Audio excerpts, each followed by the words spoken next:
We're here today to celebrate the commissioning of ElectraMeccanica's new manufacturing facility and corporate headquarters. And isn't it beautiful? At full capacity, it will have the capability to produce up to 20,000 vehicles per year and will create anywhere from 200 to 500 high-tech, high-paying jobs here in our state. This company adds to a growing list of electric vehicle manufacturers and suppliers flocking to the state of Arizona. Arizona is home to some of the highest EV adoption rates in the country and also offers a very attractive pool of talent and opportunity. As we scale up our operations here, we're thrilled to bring upwards of 500 jobs to the area to help bolster the local economy.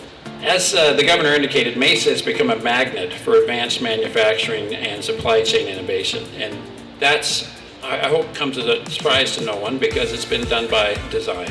We have truly built a circular economy around our EV industry. As a result, it's safe to say that we can expect Arizona to remain a hub for electric vehicle manufacturing for decades to come. I look forward to witnessing ElectraMeccanica's success long into the future. Thank you all, and God bless.